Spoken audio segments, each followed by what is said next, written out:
My village is a very beautiful one. It has a mountain full of trees of figs and grapes, and it faces the main road to Jerusalem. This is a story about what happened here in 1948. We are only 750 people, and everybody knows each other. I came from a big family. We lived a good life. We never expect to be massacred. It was a black spot in the history. That history has been carefully concealed, purposefully distorted, and in the West, largely forgotten.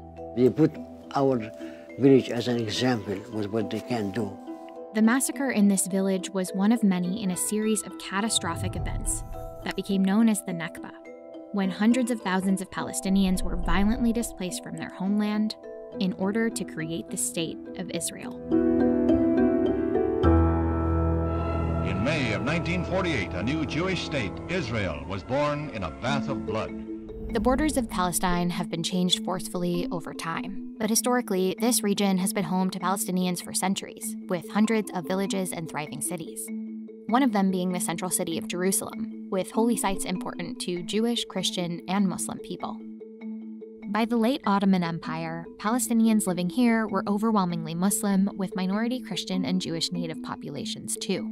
But regardless of religion, Palestinians were often referred to as Arabs, people of the Arabic-speaking world, despite their distinctive culture. Palestinians have long distinguished themselves as Ahl Palestine, or the people of Palestine. They developed a distinctive Arabic accent, they developed regional food, regional dress, and family ties. But by the time World War I began, several key political forces were competing for control of these lands. First, there was a growing Arab political movement, looking for independence from the Ottoman Empire in hopes of a unified Arab state that would include Palestine.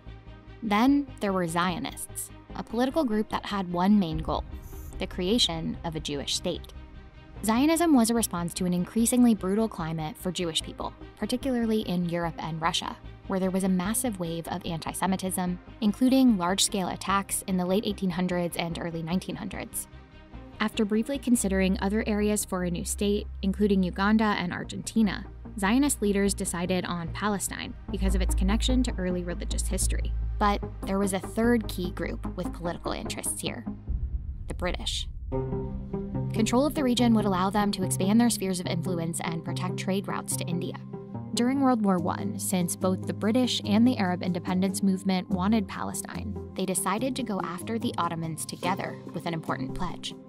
Through a series of letters in 1916, an Arab leader and a British official agreed that if Arabs would help the British fight the Ottomans and give the British economic and other foreign privileges in Arab lands, in return, the British would recognize and support an independent Arab state.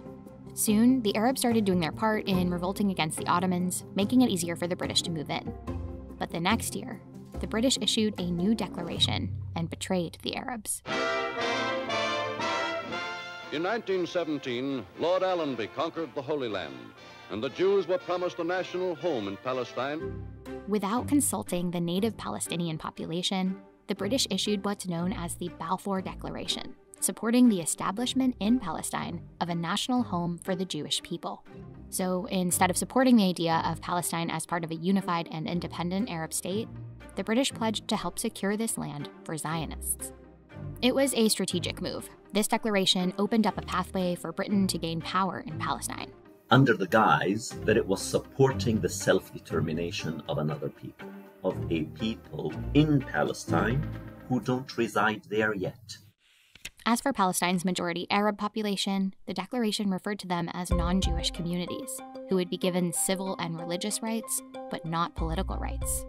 A few years later, after World War I ended, Britain gained control of Palestine through a mandate that also required them to put the Balfour plans for Jewish settlement in motion.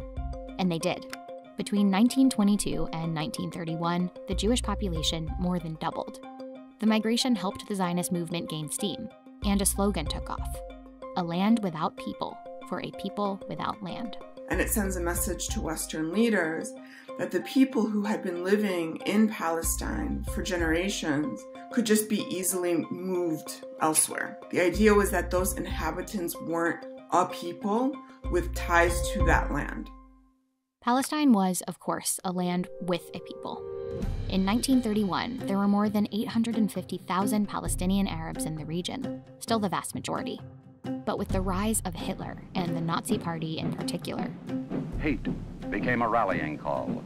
Jewish flight from Europe became even more urgent, and Palestine started to see the biggest wave of Jewish immigration yet. Violence broke out, rooted in tensions over land. Jewish settlers purchased swaths of fertile land and evicted tenant farmers, creating a crisis of hundreds of thousands of landless, dispossessed Palestinian Arabs. Though Palestinians fiercely rebelled against both British colonial forces and Jewish settlers, they were brutally crushed by the British. They put in Palestine more troops to repress that rebellion than they had stationed in India at that time, all of India. These troops killed thousands of Palestinians, including many of their leaders, and the British began training and arming Zionist militias to suppress the rebellion too. But the rebellion continued. So, in an attempt to prevent further Palestinian resistance, the British began to limit Jewish immigration into Palestine. This ended up angering Zionist extremists, leading to more violence. So, in 1947, after decades of trying to manipulate both Palestinian Arabs and Zionists to keep their control over Palestine, Britain gave up and handed the question of Palestine to someone else. To the United Nations also came the problem of Palestine. In recent years, this small country had been the scene of disorder and bloodshed. They figured, there is this new thing called the United Nations.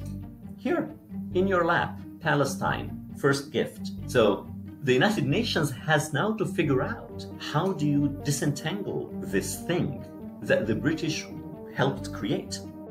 A UN special committee proposed the land be divided into two states, a Jewish state and an Arab state, with Jerusalem as a separate UN-controlled entity.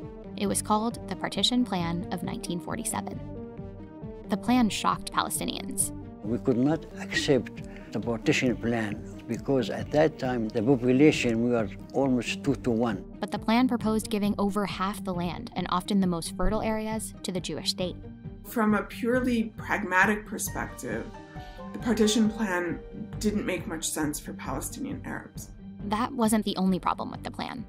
Within this proposed area of the Jewish state were hundreds of thousands of Palestinian Arabs, including both Muslims and Christians, who had lived there for generations. On a moral level, the idea of making hundreds of thousands of Palestinian Arabs minorities in their own homeland seemed unjust and unfair. In November 1947, the UN put the plan to a vote. In the aftermath of the Holocaust, and after lobbying from US leaders and Zionists, the UN voted in favor of partition. And finally, a momentous decision to partition the Holy Land's 10,000 square miles. Britain announced their mandate over Palestine would end on May 15, 1948, even as Palestinians continued to reject the UN's decision to partition the land. After the partition took place, in 1947, we really were scared something might happen to us. By the end of 1947, Zionists had several well-developed paramilitary forces, the largest one known as the Haganah, and more extremist militias like Irgun. On March 10th, a couple of months before the British mandate would end, the Haganah adopted what was called Plan Dalit, or Plan D. On paper, the main goal was to gain control of the Jewish state, as laid out in the partition plan, while also defending Jewish settlements outside of the borders. In reality, that's where the majority of these operations took place, outside of the UN's proposed Jewish state. Some carried out by Haganah and others by more radical militias. Many of these operations focused on isolating Jerusalem and the roads to it. A set of brutal instructions called for the destruction of Arab villages by setting fire to, blowing up, and planting mines, especially those population centers which were difficult to control. In case of resistance, it called for the population to be expelled outside of the borders of the state, villages emptied, and for the occupation and control of Arab villages along main transportation arteries. One of the most widely publicized village massacres happened here in Deir Yassin. We lived in Deir Yassin, which is about 4 miles west of Jerusalem. 91-year-old Dawood Assad was there the day of the massacre and was 18 at the time. We saw one night, the night before, a movement of lights, armored trucks moving around, moving like this. So we know that something is wrong. That's why we knew that something is going to happen to our village. On April 9, 1948, extremist Zionist forces, executing Plan D, closed in on Deir Yassin, even though the village had made a local peace pact with neighboring Jewish settlements. Friday morning, they attacked us.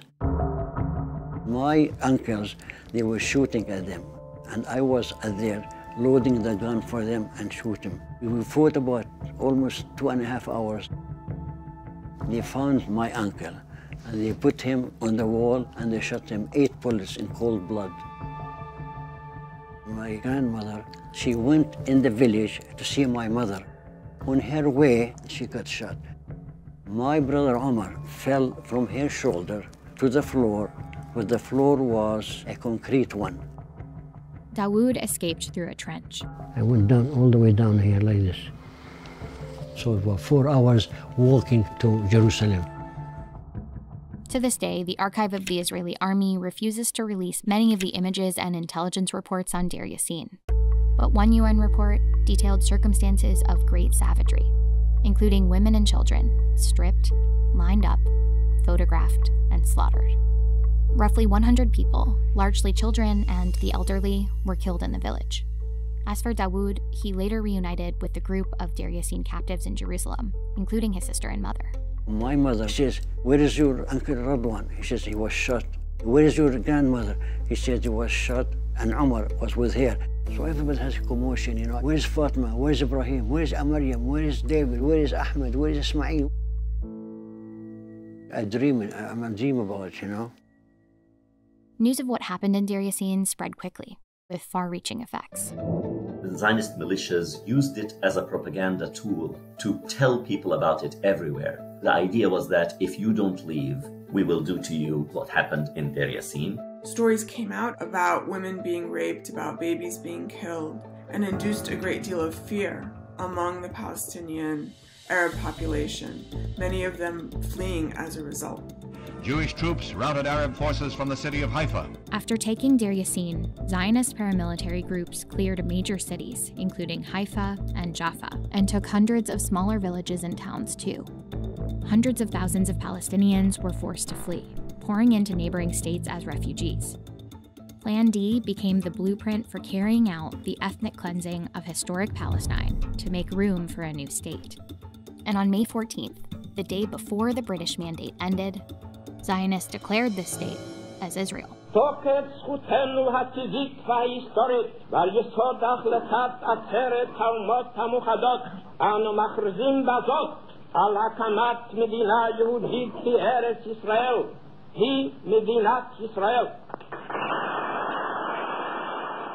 But the creation of Israel didn't end the Nakba.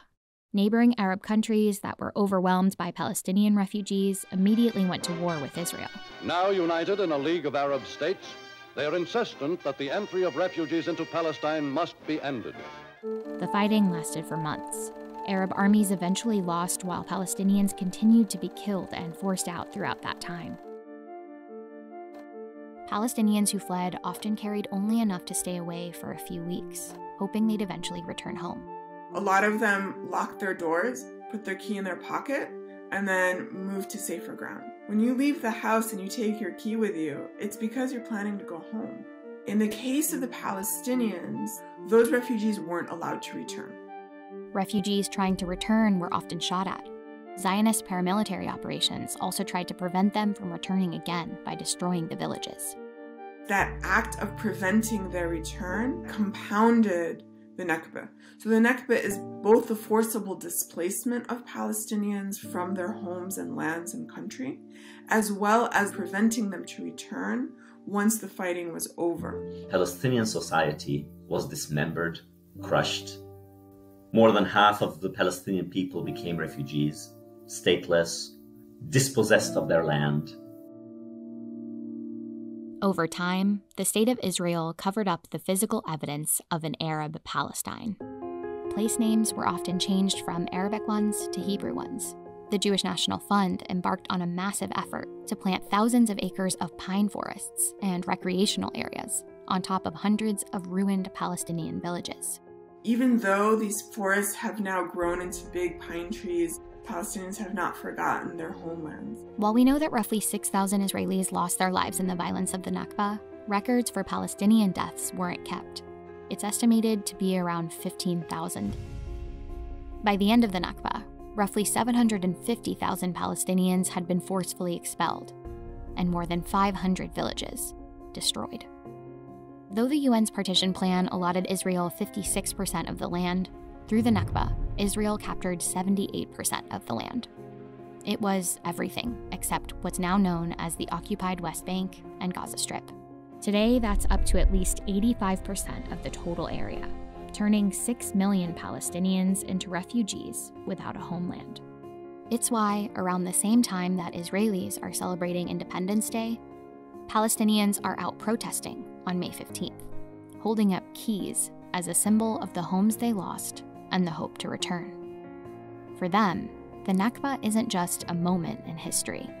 It's a catastrophe that never really ended. I'm a dream about it, you know. We lived a good life till 1948 when we were displaced.